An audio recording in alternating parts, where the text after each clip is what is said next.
Hi everyone, this is Odyssey. Welcome back to my channel. Today is Pfingston actually, so off si ate mong girl. The purpose of this vlog is to show you kung halimbawa first time mo dito sa Germany or sa Hamburg, and especially if you don't speak German, if you don't speak Deutsch, how would you be able to cope up, like halimbawa if you wanted to go sa bakery or mag-commute using their transportation system and whatnot. And of course, I'll give you some tips kumbaga on how talagang makaka-enjoy ka pa din dito sa Germany.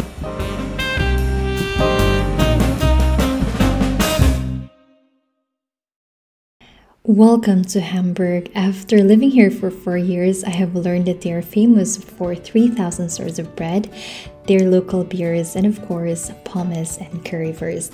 Today, I will be meeting 2 Filipinos working in Ireland. You will be meeting them in a few, but before I do so, let me tell you about transportation. Now, if you will be visiting Hamburg, I would advise you to download HVV, in which you would be able to check the connections of buses and trains, and that will help your commute better. So we're in a spot. So first off, ayan, at this weather, no, you have to really check yung weather din, no. It's spring already, so currently we are at 16 degrees. So carry lang yung mga ganitong cardigan, pullover, light jacket. Hindi na natin kailangan magmakapal na jacket. Hi! Tara! So magkakasama na po kami, guys. Charot! Okay, so I have guests today. My name is Boyet from Ireland. Yay! This Nurse Ventura from Ireland, so you can definitely follow and subscribe, guys. So we did grocery today in German supermarket. So ito yung mga pinamili namin. So how did you find grocery shopping in Germany? Medyo ano siya? Crowded. Crowded today because it's holiday. So mahirap yung ano. Hindi namin alam yung mga pangalan niya. So it's definitely challenging pag wala ka talaga ng information. Wala ko nakita ng English translation. Parang wala English translation sa mga aisle. So makikita yung mga... Yun yung mahirap. Parang hindi mo alam saan ka pupunta. Especially pag wala ka ng knowledge about sa German language, talagang mahirap. And then you would rely dun na lang sa mga symbol. And especially nung bago talaga ako dito, din ako, more translate kasi hindi ko alam yung Deutsch nga. So ayun. Yun yung challenge. Saka masyadong Oo. Siguro dito lang sa specifically sa station. So today is Pfingston, which is holiday. So, technically, lahat ng mga grocery shops are closed except yung mga nasa Bahnhof or train station. So, yun yung pinuntahan namin today. Kaya talagang crowded siya. Pero definitely, hindi dapat talaga usually gano'n. So, we did buy yung mga parang German snacks, German foods na ipapatry ko sa kanila. How is it for them to try mga ganit mga German foods?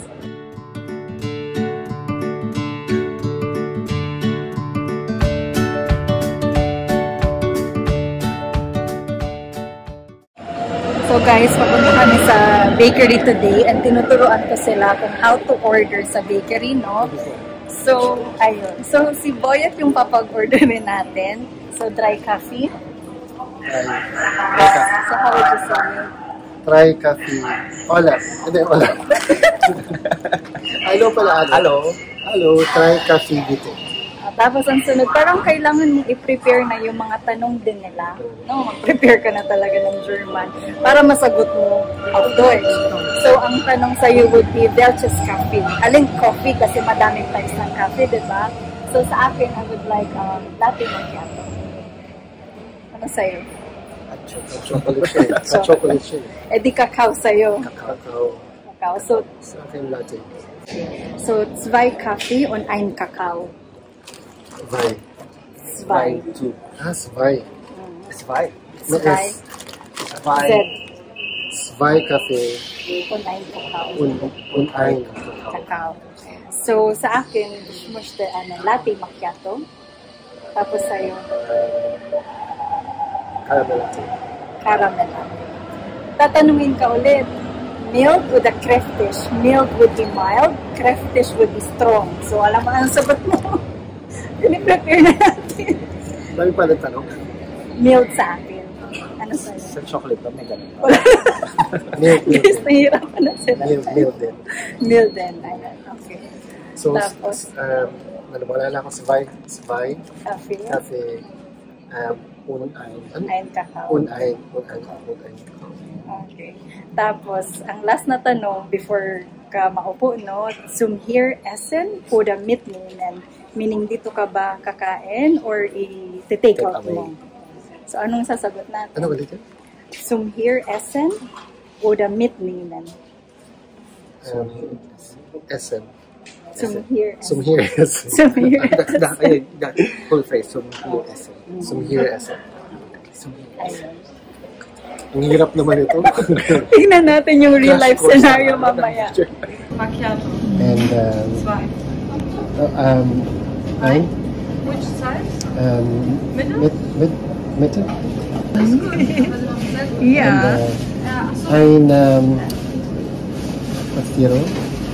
Latte macchiato. Latte macchiato. Normal Latte Macchiato und Karamell Macchiato. Beide mittlere Größe, also das heißt mittel. Mitte. And strong or not so strong? Mild. Mild. Sure. Here or to go? For here. Okay. Kakao. And ein Kakao, bitte. Yes, you want white cacao, dark or not so dark? Kakao mit Milch oder mit... It's like white, dark, Ach so. and not so dark.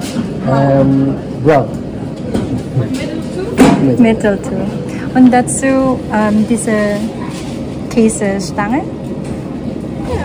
und auch Mohnkuchen bitte. Ein Mundkuchen? Auch von mir? Ja. Dankeschön.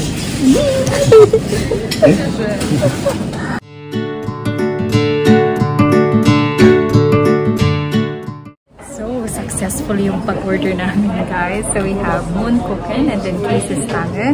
So, how did you find ordering? Nakakakaba siya. Kinabahan ako. Kinabahan ako kasi hindi ko masyadong memorize. And ito yung first time na magbibigkas kami ng German words. Ever. So, ayun na, kaba. So, pero mabait si ate na si Slave. Kasi parang iniintindi ka niya and parang you take your time and Nag-try siya mag-English actually, no? And then, she even said na you did a good job. Diba? Sinongklem. It's very reassuring. It's nice. And friendly nga. Very much. So, we're gonna try this one and tignan natin kung ano yung reaction nila. So this is Mohnkuchen, which is I don't know, pero paborito ko to.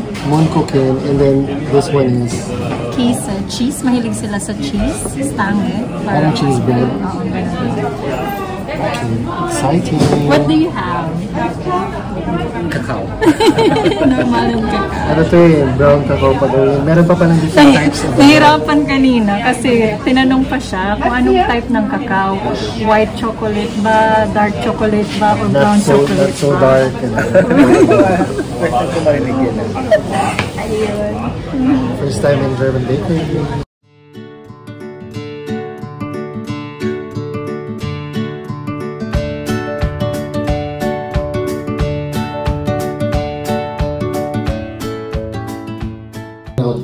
So, dito na tayo sa bahay. So, hindi ko kayo na-vlog kanina. How was it with the Mohnkuchen tapos cheese bread?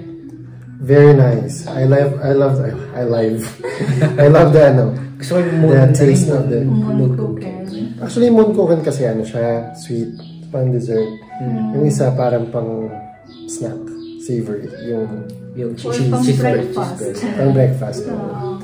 I love the coffee. Ang sarap ng coffee dito. Dun sa bake shop, sa coffee shop. Okay, kasi mild lang din naman yung inano natin. No?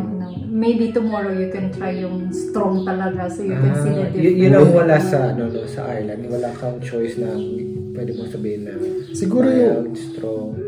Siguro yung choice is yung like Americano. Yan, strong yan, di ba? Or double espresso, yung strong. Pero yung sa normal coffee na latte, wala kang choice na mild, strong, or Kaya walang ganun. And then yung chocolate kanina, di ba? Parang we were asked din, ano bang gusto mo? Dark chocolate, brown chocolate, white chocolate. Wala kang masyadong ganong options na papipiliin ka. So it's a new experience for us na may choices pa. Akala ko dati cappuccino basta lang coffee tapos ayun na. Or choice of syrup. Yun lang. Pero yung choice ng strength of the coffee. Wala. I don't know sa mga sa ibang yung talagang high-end na coffee shop kung meron ganun. Kasi siya mahilig siya sa coffee pero lagi lang akong maybe pag pumunta kayo somewhere na yung parang pwede kang bumili ng coffee. Send ko sa'yo yung name ng coffee shop sa Hamburg. It's an old coffee mill shop, ganyan. Tapos, pwede kang bumili doon ng mga coffee beans. Tapos, pwede na siyang ipag-grind. Meron kami ganun sa Ireland. Okay. And then, ang pipiliin mo lang is, ang choice lang doon is kung anong coffee bean ang gusto mo. Pero walang strength.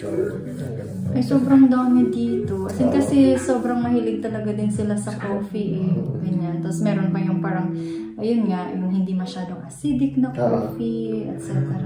Ganun. Big thing ang coffee dito. Pero sa Ireland, more on tea. Talaga, I think. We have here, taran, I would let them try si Radler, which is one of the beers dito sa Germany, and ito si Schnitzel, and then si Bratwurst. Bratwurst, which is a German sausage.